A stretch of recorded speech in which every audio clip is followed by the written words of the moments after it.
Hello students, कैसे हैं आप सब। एक बार फिर से आपके अपने YouTube channel online chemistry with Atal Patidar में मैं आपका बहुत बहुत स्वागत करता हूं। आज के वीडियो में हम पढ़ने वाले हैं एड्जॉर्प्शन आइसोथर्म के बारे में एंड साथ ही हम पढ़ेंगे फ्राउंडलिक एड्जॉर्प्शन आइसोथर्म। दोनों ही जो टॉपिक है adsorption isotherm and Freundlich adsorption isotherm दोनों ही इंपॉर्टेंट है, आपकी एनसीईआरटी में भी है और आईआईटी जेईई नीट में भी इससे रिलेटेड क्वेश्चंस बनते हैं और स्टेट बोर्ड में तो मैक्सिमम ये क्वेश्चन आता ही है किसी न किसी रूप में। ठीक है, तो इंपॉर्टेंट है, ध्यान दीजिएगा, कंसंट्रेशन आपकी यहाँ पर होनी चाहिए एंड तक, और वीडियो एंड तक देखना है, बस एक ही रिक्वेस्ट है मेरी आपसे। ठीक है, चलिए तो सबसे पहले हम एड्जॉर्प्शन आइसोथर्म की डेफिनेशन हम देख लेते हैं। क्या लिखा है? The variation in the amount of gas adsorbed by the adsorbent with pressure at constant temperature can be expressed by the means of a curve termed as adsorption isotherm. ठीक है, मतलब कि जो गैस एड्जॉर्ब होगी किसी solid adsorbent के ऊपर, वो प्रेशर के साथ में अगर टेम्परेचर कांस्टेंट रखें हम, तो प्रेशर के साथ में जो कर्व बनता है उसी को हम कहते हैं एड्जॉर्प्शन आइसोथर्म। इसको हम एग्जांपल से समझते हैं। सपोज कीजिए हमारे पास एक कंटेनर है और इस कंटेनर के अंदर एक एड्जॉर्बेंट रखा हुआ है, मस्त पड़ा हुआ है हाथी की तरह, है ना, और इसके ऊपर इस कंटेनर के अंदर हमने कोई गैस एड्जॉर्बेंट के रूप में ली है ना, और ये जो एड्जॉर्बेंट है ये चाहता है कि ये जो गैस के पार्टिकल है ये इसकी सरफेस के ऊपर आकर के चिपक जाए, एड्जॉर्ब हो जाए। तो हम हैं इंडियन लोग, हमने क्या करा, इस कंटेनर को बंद कर दिया सबसे पहले और फिर इसके ऊपर एक पिस्टन लगा दिया और इस पिस्टन के थ्रू हम क्या कर रहे हैं, प्रेशर अप्लाई कर रहे हैं, है ना, प्रेशर अप्लाई कर रहे हैं। तो क्या होगा, एक टाइम ऐसा आएगा कि ये जो गैस के पार्टिकल हैं, जो एड्जॉर्बेंट है यहां पर, ये इस एड्जॉर्बेंट की सरफेस पर आकर के चिपक जाएंगे, एड्जॉर्ब हो जाएंगे कुछ इस तरह से। ठीक है, ये जो गैस के पार्टिकल है ये एड्जॉर्ब हो चुके हैं एड्जॉर्बेंट की सरफेस के ऊपर। तो यहां पर ये कंक्लूजन निकलता है कि जैसे जैसे हम प्रेशर अप्लाई करते हैं, प्रेशर लगाते हैं, तो ये गैस के पार्टिकल इस एड्जॉर्बेंट की सरफेस पर आकर के अटैच हो जाते हैं, एड्जॉर्ब हो जाते हैं, है ना। बट सिर्फ और सिर्फ प्रेशर पर ही ये एड्जॉर्प्शन डिपेंड नहीं करता है, यहां पर इंपॉर्टेंट रोल रहता है टेम्परेचर का भी। ठीक है, टेम्परेचर भी एक इंपॉर्टेंट रोल प्ले करता है एड्जॉर्प्शन में। सिर्फ प्रेशर ही इतना मायने नहीं रखता है, टेम्परेचर भी मायने रखता है ना। तो इसी को समझाने के लिए, एक्सप्लेन करने के लिए यहाँ पर एड्जॉर्प्शन आइसोथर्म का जो ग्राफ है वो मैंने यहाँ पर बनाया है। अब इस ग्राफ में हम देखते हैं कि तीन कर्व हमें दिख रहे हैं, है ना, तीन कर्व हमें दिख रहे हैं। पहला कर्व जो है उसमें टेम्परेचर हमने लिया 273 केल्विन, है ना। अब 273 केल्विन पर जो x अपॉन m, हाँ, ये किसके बीच में खींचा गया है, जो ये ग्राफ है ये किसके बीच में बना हुआ है, प्रेशर के बीच में एंड x अपॉन m के बीच में। प्रेशर मतलब कि प्रेशर आपको पता ही है, और x अपॉन m यहां पर क्या है मैं आपको क्लियर कर देता हूं। तो x क्या है, adsorbed gas, amount of adsorbed gas, and m क्या है, मास ऑफ एड्जॉर्बेंट, एड्जॉर्बेंट का मास कितना है। तो x अपॉन m को हम एक्सटेंट ऑफ एड्जॉर्प्शन भी लिख सकते हैं। ठीक है, एक्सटेंट ऑफ एड्जॉर्प्शन या अमाउंट ऑफ एड्जॉर्प्शन भी लिख सकते हैं x अपॉन m को। तो यहां पर एड्जॉर्प्शन कितना हो रहा है ये शो कर रहा है x अपॉन m, और यहां पर ये क्या है, प्रेशर है। तो x upon m and pressure p के बीच में हमने ग्राफ प्लॉट किया, तो हमने 273 केल्विन टेम्परेचर रखा और यहां पर एड्जॉर्प्शन देखा, चेक किया, तो देखिए सबसे पहले 273 केल्विन पर जो x अपॉन m है या जो एड्जॉर्प्शन है वो कम हुआ है ना। जैसे ही हमने टेम्परेचर कम कर दिया 273 केल्विन से हम आ गए 244 केल्विन पर, तो देखिए अमाउंट ऑफ एड्जॉर्प्शन या एक्सटेंट ऑफ एड्जॉर्प्शन बढ़ गया है, इंक्रीज हो गया है। इसी तरह से अगर हमने 244 केल्विन से और नीचे चले गए, टेम्परेचर हमने और कम कर दिया, 195 केल्विन ही टेम्परेचर कर दिया, तो यहां पर देखिए जो अमाउंट ऑफ एड्जॉर्प्शन है या जो एक्सटेंट ऑफ एड्जॉर्प्शन है वो और बढ़ गया है। इसका मतलब ये है कि यहां पर जो प्रेशर है उसके साथ साथ में टेम्परेचर भी इंपॉर्टेंट रोल प्ले करता है एड्जॉर्प्शन में। कितना एड्जॉर्प्शन हुआ है उसमें टेम्परेचर और प्रेशर दोनों ही इंपॉर्टेंट रहते हैं। ठीक है, तो ये है एड्सॉर्प्शन आइसोथर्म। भाई सीधा सा गणित है, मैं आपको एक एग्जांपल देता हूं, आप उससे अच्छे से क्लियर कर पाएंगे एड्सॉर्प्शन आइसोथर्म को। ठीक है, सपोज कीजिए हमारे पास एक लकड़ी है ना, लकड़ी के ऊपर हम बहुत जोर से प्रेशर के साथ में पानी गिरा रहे हैं, ऊपर से पानी गिरा रहे हैं। हम चाहते हैं कि जो पानी है वो इस लकड़ी के अंदर एब्जॉर्ब हो जाए, है ना, पानी जो है वो उस लकड़ी के ऊपर एब्जॉर्ब हो जाए, हम ये चाहते हैं। तो हम ऊपर से प्रेशर के साथ में पानी गिराते हैं और हम नीचे से हीट भी कर रहे हैं, टेम्परेचर बढ़ा रहे हैं, उस लकड़ी को गर्म कर रहे हैं। तो होगा क्या, ऊपर से जो पानी आएगा वो एब्जॉर्ब तो होगा, बट जैसे ही हम नीचे से हम टेम्परेचर बढ़ाएंगे, इंक्रीज करेंगे, हीट देंगे, तो क्या होगा, जितना जो पानी एब्जॉर्ब हुआ था वो वापस से उड़ जाएगा। उड़ेगा कि नहीं उड़ेगा? उड़ेगा, बिल्कुल उड़ेगा, है ना, क्योंकि नीचे से हम टेम्परेचर ज्यादा कर रहे हैं, इंक्रीज कर रहे हैं, और ऊपर से हम प्रेशर के साथ में पानी गिरा रहे हैं।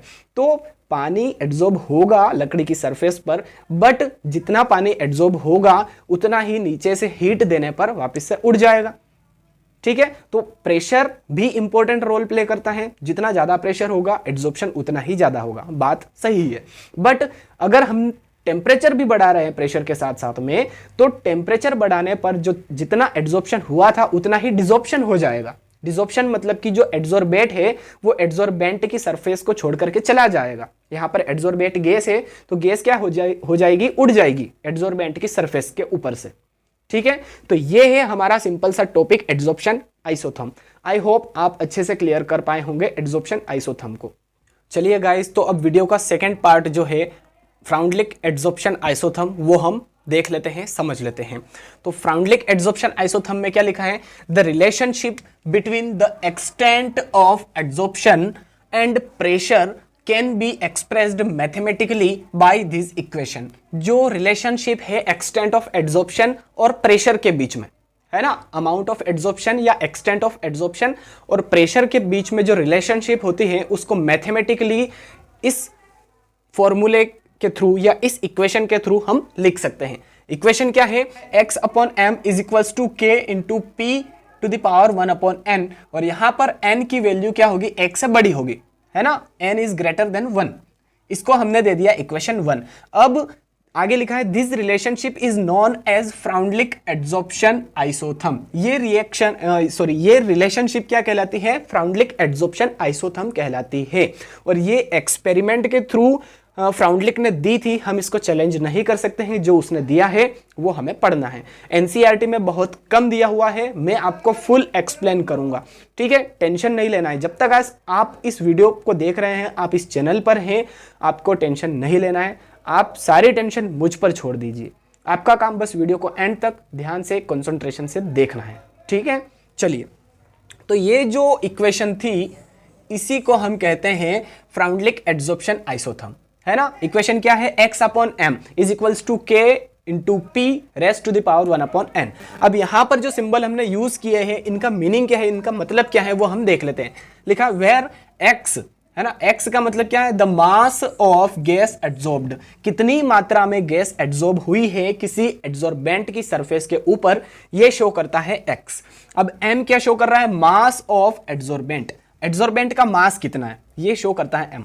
p मतलब पता है अपने को प्रेशर, और k और n यहां पर क्या है, कांस्टेंट है। और ये किस पे डिपेंड करते हैं, depend on the nature of adsorbent and gas. ठीक है, नेचर ऑफ एड्सॉर्बेंट और गैस के ऊपर डिपेंड करते हैं, जो कांस्टेंट है k और n, वो दोनों, है ना। अब नेचर ऑफ एड्सॉर्बेंट से मतलब क्या, कि सरफेस एरिया कितना है एड्सॉर्बेंट का, या एड्सॉर्बेंट कितनी मात्रा में किसी एड्सॉर्बेंट को एड्सॉर्ब कर रहा है, तो इस पे डिपेंड करता है। ये होता है नेचर ऑफ एड्सॉर्बेंट। और गैस पर भी डिपेंड करता है ना, हमने पढ़े हैं फिजिक्स ऑप्शन जो होता है उसको इफेक्ट करने वाले जो फैक्टर्स हैं वो हमने पढ़े हैं, मैंने वीडियो ऑलरेडी अपलोड कर दिया है। ठीक है, तो k और n क्या है, कांस्टेंट है, और ये किस पे डिपेंड करते हैं, nature of adsorbent and gas, इसके ऊपर डिपेंड करेंगे ये जो k और n है, ये दोनों। अब यहां पर ये जो मैथमेटिकली जो इक्वेशन दी है फ्राउंडलिक ने, इसको हम लॉग लेके थोड़ा सा सॉल्व करने की कोशिश करेंगे, है ना। तो लिखा है आगे, on taking log of the above equation. इन दोनों साइड में, LHS में भी और RHS में भी हम क्या कर लेंगे, लॉग ले लेंगे। तो इस इक्वेशन में हमने लॉग लिया, तो कुछ नहीं करना, हमें जो लिखा है उसके आगे लॉग लगाना है ना। यहाँ पर लॉग लग जाएगा एक, और एक यहाँ के आगे लॉग लगेगा, है ना। log x upon m is equals to log k into p to the power 1 upon n। अब आगे आएगा log x upon m is equals to k log k plus log p to the power 1 upon n। अब ये कहाँ से आया, इसके लिए थोड़ा सा आपको मैथ्स पढ़ना पड़ेगी, और अगर नहीं पढ़े तो थोड़ा सा आप रट्टा मार लीजिए, बस थोड़ा सा। मैं केमिस्ट्री को रट्टा मारने के लिए बिल्कुल भी नहीं कहता हूँ, आपको पता है, बट यहाँ पर थोड़ी सी मैथ्स की टर्म आने वाली है, लॉग की टर्म आने वाली है, जो प्रॉपर्टीज है लॉग की वो लगेगी यहाँ पर, इसलिए मैं आपको बोल रहा हूँ, ठीक है। तो log k plus log p to the power 1 upon n, ये कैसे हो जाएगा, देखिए सिंपल सा मैं आपको बताता हूं कि जब मल्टीप्लाई में हो log m इंटू n, है ना, डॉट लगा मतलब कि मल्टीप्लाई है, तो log m into n is equals to log m plus log n। जब मल्टीप्लाई में है log, तो वो किस में कन्वर्ट हो जाएगा, प्लस में, और जब डिवाइड में है तो वो कन्वर्ट हो जाएगा माइनस में। इसका अपोजिट भी हो सकता है, अगर प्लस में है तो वो इनटू में चला जाएगा, और अगर माइनस है तो वो डिवाइड में चला जाएगा, ऐसा भी हो सकता है ना। अब आगे आएगा log x upon m as it is लिखा is equals to log k as it is है, प्लस ये जो पावर है log p की पावर है ये आगे आ जाएगी 1 upon n log p as it is. तो अब यहाँ पर इस इक्वेशन को हमने ध्यान से देखा, तो इस इक्वेशन में हमें क्या मिला, एक स्ट्रेट लाइन इक्वेशन हमें मिली, ठीक है। कौन सी इक्वेशन मिली हमें, स्ट्रेट लाइन इक्वेशन मिली। स्ट्रेट लाइन इक्वेशन कैसे, देखिए ये जो log x अपॉन m है ये क्या हो जाएगा, y, ठीक है। अब ये जो log k है ये क्या हो जाएगा, c। ये 1 अपॉन n ये किस में है, प्लस में है ना, प्लस में है, बहुत ही इंपॉर्टेंट है प्लस माइनस, ठीक है। तो 1 अपॉन n क्या है, प्लस में, तो ये क्या हो जाएगा m, और ये जो log p है ये क्या हो जाएगा x, ठीक है। तो यहाँ पर एक स्ट्रेट लाइन इक्वेशन मैं आपको बता देता हूँ, स्ट्रेट लाइन इक्वेशन किसे कहते हैं, y is equals to m x plus c, ये होती है straight line equation, y is equals to m x plus c, है ना। खिचड़ी पक गई है, मैं आपको थोड़ा सा अच्छे से क्लियर कर देता हूँ। ये log x अपॉन m क्या है, y है, log k क्या है, c है, 1 अपॉन n क्या है जो प्लस में है, प्लस 1 अपॉन n क्या है, m है, और log p क्या है, x है।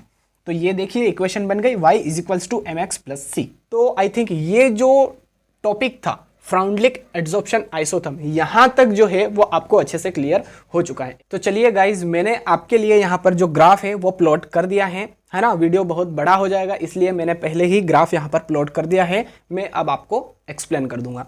देखिए ये जो इक्वेशन थी ये हमारे पास थी y is equals to m x plus c, जो कि एक स्ट्रेट लाइन इक्वेशन थी। तो इसके थ्रू हम ये एक ग्राफ प्लॉट करेंगे, कुछ नहीं है, थोड़ा सा ध्यान रखना है हमें। देखिए ये log x अपॉन m क्या है, y है, तो इस log x अपॉन m को हमने y एक्सिस पे ले लिया।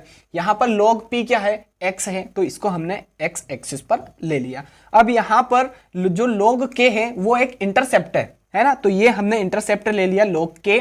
और जो स्लोप है ये स्पेशली हमें ध्यान रखना है, अगर स्लोप या m की वैल्यू नेगेटिव में है तो स्लोप जो होगा वो नीचे की तरफ जाएगा, है ना। स्लोप कहाँ जाएगा, डाउन, नीचे की तरफ जाएगा।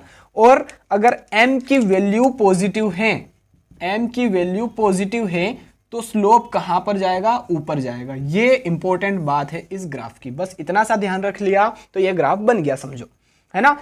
m की वैल्यू यहां पर पॉजिटिव है, सो ग्राफ कहां पर जाएगा, ऊपर जाएगा। देखिए ये ग्राफ कहां पर, जो स्लोप है वो कहां पर जाएगा, ऊपर जाएगा। क्यों, क्योंकि m की वैल्यू क्या है, पॉजिटिव है ना, m की वैल्यू क्या है, पॉजिटिव है। बट अगर नेगेटिव आती m की वैल्यू तो ग्राफ नीचे की तरफ जाएगा। ये आपको कोई नहीं बताएगा, एनसीईआरटी में भी ये दिया हुआ नहीं है, m की वैल्यू प्लस है तो कहाँ जाएगा ग्राफ, माइनस है तो कहाँ जाएगा, है ना। मैं आपकी इंफॉर्मेशन के लिए, आप अच्छे से क्लियर हो जाए, कोई डाउट ना रहे आपको, इसलिए समझा रहा हूँ, बता रहा हूँ, ठीक है। तो बस इतना सा ध्यान रखना है। ये इंटरसेप्ट हो जाएगा log k, x एक्सिस पे हमने log p ले लिया, y एक्सिस पे हमने ले लिया log x अपॉन m, और स्लोप जो है वो पॉजिटिव है, प्लस 1 अपॉन n है, सो स्लोप कहाँ पर जाएगा, ऊपर की तरफ जाएगा। बस इतना सा है। ठीक है, तो जो स्ट्रेट लाइन जो इक्वेशन थी उसके थ्रू हमने जो ग्राफ प्लॉट किया ये भी आई थिंक आप अच्छे से क्लियर कर पाए होंगे। अब एक और टॉपिक है इस क्वेश्चन से रिलेटेड, इस वीडियो से रिलेटेड, वो हम अभी देखने वाले हैं। अब फ्राउंडलिक एड्सॉर्प्शन आइसोथर्म से रिलेटेड नेक्स्ट जो टॉपिक है वो है variation of adsorption with pressure, कि प्रेशर के साथ में किस तरह से वेरिएशन होता है एड्सॉर्प्शन में। तो इसको भी हम एक ग्राफ के थ्रू समझेंगे, बहुत ही बेहतरीन तरीके से क्लियर हो जाएगा। ठीक है, टेंशन नहीं लेना है। चलिए, तो सबसे पहले जो फर्स्ट पॉइंट लिखा है एट लो प्रेशर, है ना, जब हम बहुत ही लो प्रेशर रखेंगे तो एड्सॉर्प्शन कितना होगा ये हम देखेंगे। एट लो प्रेशर में लिखा है द ग्राफ इज लीनियर। ठीक है, लो प्रेशर पे क्या होता है, ग्राफ लीनियरली चलता है, मतलब कि x upon m is directly proportional to p, या फिर हम कहते हैं x upon m is equals to k into p। k क्या है, यहां पर एक कांस्टेंट है ना। जब प्रोपोर्शनलिटी साइन जो हटा है, सिंबल जब हटा है, तो उसकी जगह पर एक कांस्टेंट आ गया है k। ठीक है, तो जब लो प्रेशर रहेगा तो लो प्रेशर के ऊपर जो एक्सटेंट ऑफ एड्सॉर्प्शन है या x अपॉन एम है वो डायरेक्टली प्रोपोर्शनल टू रहेगा p के, है ना। मतलब कि जितनी ज्यादा मात्रा में हम प्रेशर लगाएंगे उतना ही एड्सॉर्प्शन बढ़ेगा। ठीक है, अब इसको हम ग्राफ के थ्रू समझेंगे, है ना। एक एक ग्राफ हम अलग से करेंगे, जो एक एक पॉइंट है वो हम अलग से करेंगे। यहां पर भी मैंने 3 कलर में अलग अलग शो किए हैं। लो प्रेशर के लिए रेड मार्कर लिया है, इंटरमीडिएट प्रेशर के लिए मैंने ब्लैक मार्कर लिया है, और हाई प्रेशर के लिए ब्लू मार्कर लिया है। ठीक है, तो अभी सिर्फ हमें जो रेड इंक में दिख रहा है उसी पर फोकस करना है। ठीक है, तो देखिए यहाँ पर जो लो प्रेशर है उस पर x अपॉन एम किसके डायरेक्टली प्रोपोर्शनल है, p के, मतलब कि प्रेशर के डायरेक्टली प्रोपोर्शनल होता है एड्सॉर्प्शन, एक्सटेंट ऑफ एड्सॉर्प्शन। ठीक है, तो लो प्रेशर जब रहेगा तो जो ग्राफ है वो लीनियरली बढ़ेगा, लीनियरली ग्रोथ करेगा। ठीक है, तो यही लिखा है the graph is linear. Okay, अब सेकेंड पॉइंट लिखा है एट हाई प्रेशर, सबसे ज्यादा प्रेशर हम जब लगा देंगे तो क्या होगा, लिखा है the adsorption becomes almost independent of pressure. अब इसको हम एक एग्जाम्पल के थ्रू समझते हैं। सपोज कीजिए हमारे पास बीकर है और इसके अंदर एड्सॉर्बेंट रखा हुआ है। अब इस एड्सॉर्बेंट के ऊपर ये जो गैस के पार्टिकल है ये चिपकना चाहते हैं, तो हमने क्या करा, इसको बंद करके इसके ऊपर हमने पिस्टन लगा दिया और ऊपर से प्रेशर लगा रहे हैं। अब प्रेशर लगाने पर क्या होगा कि एक टाइम ऐसा आएगा कि ये गैस के पार्टिकल जो एड्सॉर्बेंट है वो इस एड्सॉर्बेंट की सरफेस के ऊपर पूरी तरह से चिपक जाएंगे, कुछ इस तरह से। ठीक है, ये जो गैस के पार्टिकल है ये इस एड्सॉर्बेंट की सरफेस पर चिपक गए। अब हम बहुत ही ज्यादा प्रेशर लगा देंगे तो क्या होगा, एक टाइम ऐसा आएगा कि सभी के सभी पार्टिकल इस एड्सॉर्बेंट की सरफेस पर चिपक जाएंगे, एड्सॉर्ब हो जाएंगे। पर और ज्यादा प्रेशर हम लगाए जाए तो इससे क्या होगा, इससे कुछ नहीं होने वाला है। जो पार्टिकल चिपकने थे, जितने पार्टिकल थे वो सब के सब अगर चिपक गए तो फिर प्रेशर का रोल ही नहीं रहेगा, इंडिपेंडेंट हो जाएगा, है ना। एड्सॉर्प्शन है वो इंडिपेंडेंट हो जाएगा, आप कितना भी प्रेशर लगाए कोई फर्क नहीं पड़ने वाला है एड्सॉर्प्शन पर। तो यही है, हाई प्रेशर पे क्या होता है, the adsorption becomes almost independent of pressure, pressure का कोई रोल ही नहीं रहेगा, ऑलमोस्ट इंडिपेंडेंट हो जाएगा एड्सॉर्प्शन। सो यहां पर लिखा है x upon m is directly proportional to p to the power 0, या x upon m is equals to k into p to the power 0। इसको हम इस तरह से भी लिख सकते हैं। कैसे लिख सकते हैं, x upon m is directly proportional to k, और k क्या है यहां पर, कांस्टेंट है। ठीक है, तो जो एड्सॉर्प्शन है वो कांस्टेंट हो जाएगा, आगे बढ़ेगा ही नहीं, कितना ही प्रेशर हम अप्लाई कर दे, लगा दे, प्रेशर कांस्टेंट ही रहेगा एड्सॉर्प्शन। ठीक है, एक्सटेंट ऑफ एड्सॉर्प्शन हमेशा कांस्टेंट रहेगा जब हम हाई प्रेशर कर देते हैं तब की बात है। ठीक है, तो यहां पर हाई प्रेशर में देखिए एक सीधी लाइन हमें दिख रही है, स्ट्रेट लाइन दिख रही है, मतलब कि यहां पर कोई वेरिएशन नहीं है। ज्यादा प्रेशर रहेगा, हाई प्रेशर रहेगा तो x upon m is directly proportional to p to the power 0, यानी कि x upon m is directly proportional to k, क्योंकि p की पावर 0 है ना, तो p की पावर 0 है तो 1 लिख सकते हैं हम। ठीक है, तो किसके बराबर हो जाएगा, k के बराबर हो जाएगा, k के इक्वल हो जाएगा, यानी कि कांस्टेंट हो जाएगा एक्सटेंट ऑफ एड्सॉर्प्शन। ठीक है, अब थर्ड पॉइंट लिखा है एट इंटरमीडिएट प्रेशर। अब यहां पर क्या होगा, x upon m is proportional to pressure raised to some fractional power between 0 to 1। यहां पर एक्सटेंट ऑफ एड्सॉर्प्शन जो है वो प्रेशर की कुछ पावर रहेगी, फ्रैक्शनल पावर रहेगी, और वो पावर किसके बीच में रहेगी? बिटवीन 0 to 1, 0 से लगा के 1 के बीच में रहेगी, है ना। इंटरमीडिएट प्रेशर की बात कर रहे हैं, है ना ज्यादा लो होगा और ना ही ज्यादा हाई होगा प्रेशर, ठीक है। इंटरमीडिएट प्रेशर, इंटरमीडिएट प्रेशर के ऊपर जो ग्राफ है वो थोड़ा सा कर्व हमें दिखेगा, ठीक है, ना ज्यादा लीनियर रहेगा और ना ही एक स्ट्रेट लाइन रहेगी, थोड़ा सा कर्व रहेगा, ठीक है। और एक बात और यहां पर लिखी है, सेचुरेशन पॉइंट, सेचुरेशन प्रेशर। अब ये सेचुरेशन प्रेशर क्या है? देखिए, जब प्रेशर हम बहुत ही ज्यादा लगा देंगे तो एक टाइम ऐसा आएगा कि जो एड्सॉर्प्शन है वो इंडिपेंडेंट हो जाएगा प्रेशर से, है ना, प्रेशर का कोई रोल ही नहीं रहेगा। तो उस पॉइंट को, उस प्रेशर को हम कहते हैं सेचुरेशन प्रेशर। सेचुरेशन प्रेशर वो प्रेशर है जिसके ऊपर एड्सॉर्प्शन होना बंद हो जाता है ना, एड्सॉर्प्शन नहीं होता है, प्रेशर का कोई रोल ही नहीं रहता है, तो उस प्रेशर को कहते हैं सेचुरेशन प्रेशर, ठीक है। और इसको डिनोट करते हैं PS से, ठीक है, क्लियर है।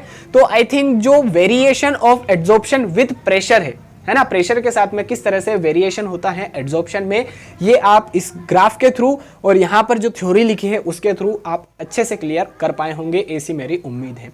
अगर आपको ये वीडियो अच्छा लगा है, पसंद आया है, तो प्लीज़ वीडियो को लाइक कीजिए, अपने सभी फ्रेंड्स के साथ में शेयर कीजिए, और अगर पहली बार चैनल पर आकर वीडियो देख रहे हैं तो प्लीज़ चैनल को सब्सक्राइब करके बेल आइकन भी जरूर प्रेस कर दीजिए, ताकि इसी प्रकार के केमिस्ट्री के इंपॉर्टेंट वीडियोज़ आप तक जल्दी से जल्दी पहुंच सके। चलिए गाइज, मिलते हैं अब नेक्स्ट वीडियो में। Till then, thank you so much.